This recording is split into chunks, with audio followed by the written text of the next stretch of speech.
Olá pessoal, hoje estamos aqui novamente e com a grata satisfação de ter a minha filha aqui, que no último que nós gravamos, ela nem sabia que estava sendo gravado, foi uma conversa informal que nós acabamos deixando para apreciação do público. E hoje, para nossa alegria, principalmente minha, a minha filha, que eu a tenho como uma advogada erudita, extremamente estudiosa, está aqui novamente. Tudo bem, Daniela? Tudo bem, vai? Muito obrigada pela apresentação. Fico lisonjeada até porque você é, se não o mais, um dos homens mais eruditos, se não o mais, um dos mais eruditos que eu conheço, né? Inclusive, o gosto pela leitura, pela literatura, vem também de uma influência sua, né? Você e a mãe sempre com livros perto de vocês, lendo, né? Falando a respeito, isso desde criança. Mas vamos lá, fazendo jus à minha participação hoje. Na semana retrasada, nós falávamos da importância da cultura, na formação de um ser humano, né? E a cultura, nós falamos até, tem várias vertentes, né? Tudo que se relaciona aos costumes de um povo é cultura, né? Seja um artesanato, uma obra literária, uma música e uma pintura. E aí eu me peguei pensando no seguinte: existem várias e várias músicas estourando nas rádios, no YouTube, nas redes sociais, e muitas delas trazem. Não vou especificar um gênero aqui, tá, pessoal? Mas muitas delas trazem conteúdos pesados, graves. Então, minha pergunta para você, pai, é se a música, quem ouve, quem consome esse tipo de manifestação cultural, se a pessoa sabe que isso é algo lúdico, fantasioso, ou se você entende que isso influencia sim negativamente na formação, ou incentiva ou instiga de alguma forma? Olha, filha, eu observo da seguinte forma. Em primeiro lugar, eu quero deixar bem claro uma coisa: eu não sou erudito, não.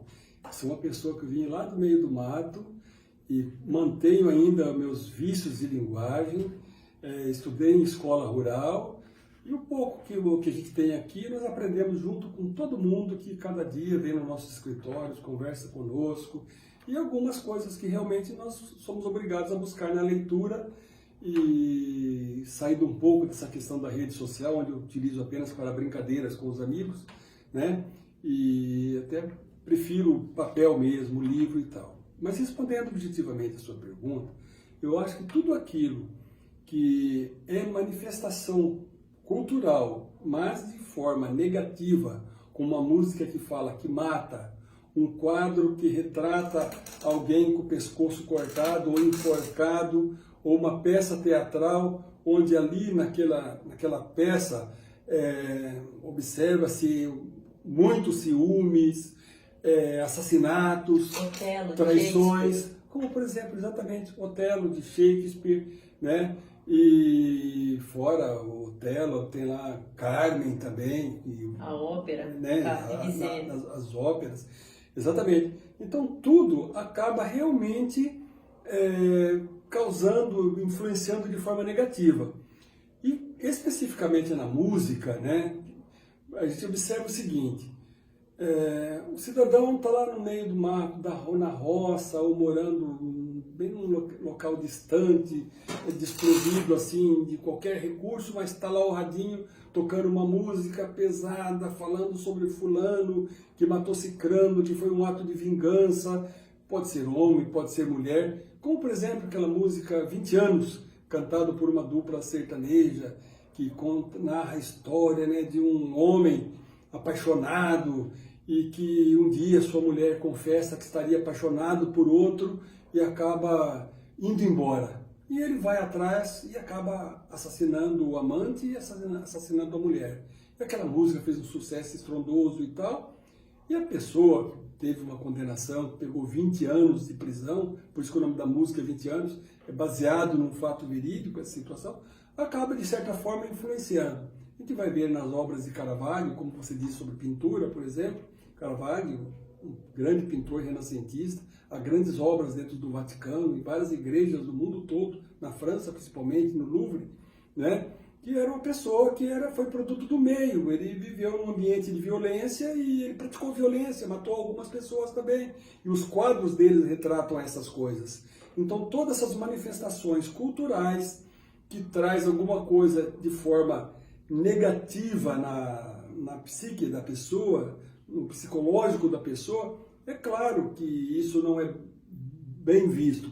Mas desde que surgiu o primeiro homem na face da terra e tal, que surge também a figura da violência, porque a violência ela esteve sempre presente onde o homem se encontrou. Isso não poderia ser diferente. Então, quando o artista... Até por instinto de sobrevivência, exatamente, né? é claro. Então, veja bem, quando o artista, não propriamente o artista, mas o autor da peça, ele elabora uma peça muito bem elaborada, com excesso de violência, né? Ou mesmo alguém que faz uma música muito bem elaborada, narrando uma bela história, ele tem que tomar cuidado, porque vai influenciar negativamente uma outra pessoa. Em relação às pessoas que vão consumir Lógico, essa forma de cultura. Exatamente. E muitas pessoas acabam buscando uma justificativa nos seus atos naquilo que ele ouviu. Por exemplo, uma pessoa abre a Bíblia, vai ler lá no Velho Testamento a história de Caim e Abel,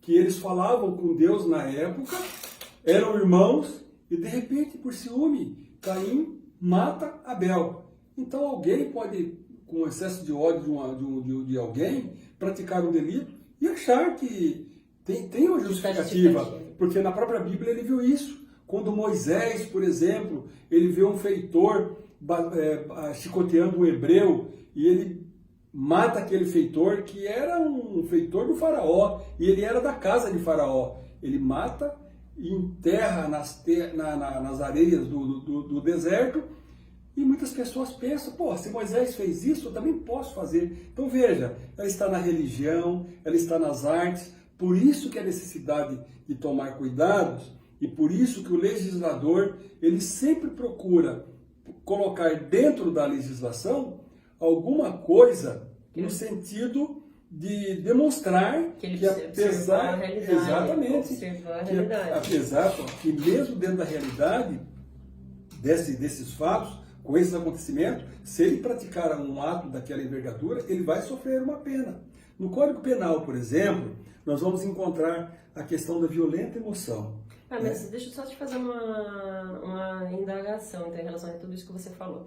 Então, nós vimos aqui que a responsabilidade do artista é extremamente alta, considerando se tratar ele de um formador de opinião. Exatamente. Mas também, por se tratar de arte, de fantasia, nós temos que considerar aquela pessoa que está recebendo essa informação, como que ela vai enxergar aquilo, né, e vai viver aquilo que encantou o espírito dela. Exatamente. Mas para você, os homens, eles são bons por natureza ou eles são maus por natureza?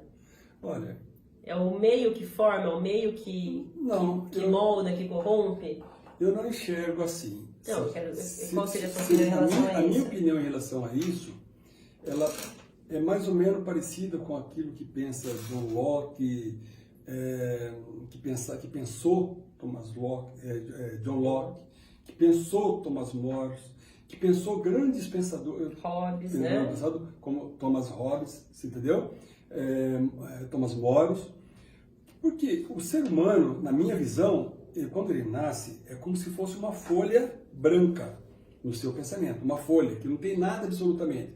Então, na medida que ele vai crescendo, ele vai observando, né, ainda talvez no ventre materno, ele já tem aquelas percepções dos acontecimentos, e quando ele nasce, vai crescendo, eu acredito mais que é o meio Que forma? Que tem influência sobre a pessoa. Eu não tenho Agora, essa resposta até não, hoje, não consegui ainda. Mas há quem diga o seguinte, que tem pessoas que já nascem com o instinto da maldade dentro dela e nada irá fazê-lo mudar. Por mais que ele tenha condições de frequentar uma boa escola, de ter bons companheiros, de ter uma boa família, não adianta. Aquele cidadão, ele será um criminoso, porque ele é uma pessoa, um criminoso de potencial, porque isso já veio de dentro dele, do espírito dele. Da teoria de Lombroso, né? Exatamente. E que Lombroso criou essa teoria, né, a respeito da personalidade do homem, foi o primeiro a estudar a vitimologia, mas depois foi combatido e hoje já não se utiliza mais. Embora eu creio, né, tenho observado em determinadas sentenças que nós verificamos, que a atuação do juiz foi uma tese lombrosiana. Tá? O ato do Ministério Público é lombrosiano. Eles atuam com aquele ódio, com aquela veemência, com aquela gana de querer que o cidadão ele pegue uma pena, que às vezes essa pena acaba sendo injusta pela própria injustiça na aplicação da lei. Entendeu? Sim. E em relação a isso que você está ponderando, por exemplo, né, comentando das características dessa pessoa que já nasce com o instinto da maldade, se de repente é uma pessoa também que tem um certo apego, possessividade, extremamente ciumento, vamos pensar naquela música que você falou agora de pouco, aí, naquela canção sertaneja, né, que aí a pessoa acaba matando a mulher amada, é cantado de uma forma romantizada, até lúdica, para que você sinta pena, compaixão, e isso causa um impacto absurdo e negativo na sociedade, mas aí as pessoas pensam, olha, havia violenta emoção, a paixão, então isso seria até passível de ser analizado para se reduzir uma pena. No direito já aconteceu isso em algum momento? Claro. Ou acontece ainda? Para o público entender. Isso não aconteceu, ainda acontece. Se você for verificar o artigo 121 do Código Penal, que trata da questão do homicídio, existe lá no parágrafo 1º, que diz o seguinte: se o agente comete o crime impelido por motivo de relevante valor social ou moral, ou sob o domínio de violenta emoção, logo em seguida a injusta provocação da vítima, o juiz pode reduzir a pena de 1/6 a 1/3. E na lesão corporal, no artigo 129, parágrafo 4º, está escrito o seguinte: se o agente comete o crime compelido por motivo de relevante valor social ou moral ou sob o domínio de violenta emoção, logo em seguida a injusta provocação da vítima, o juiz pode reduzir a pena de 1/6 a 1/3. Quer dizer, é a mesma situação, tanto na lesão corporal como na questão do homicídio.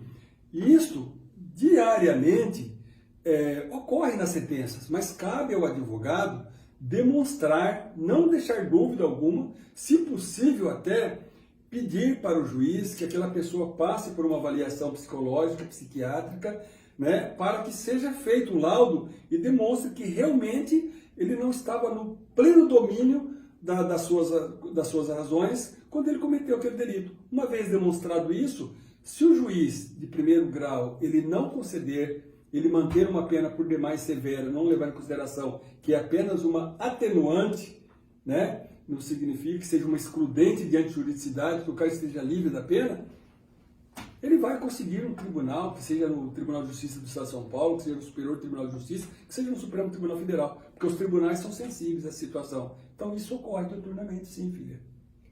Mas isso que fique muito claro que não é uma desculpa para as pessoas consumirem aí determinados tipos de música, determinados tipos de cultura e entenderem que elas podem sair por aí fazendo o que quiserem e alegando depois esse tipo de atenuante, né? É verdade. Então isso tudo vai ser muito bem trabalhado, estudado e a pessoa será punida. É isso, filha. Por mim, eu ficaria por aqui, porque as explicações que você trouxe aqui, as luzes que emanam Você daí, trouxe, acabou você trouxe e por, já estamos por fazer encerrando. com que a gente pudesse trazer alguma coisa com conteúdo para as pessoas que veem os nossos vídeos. Então é isso.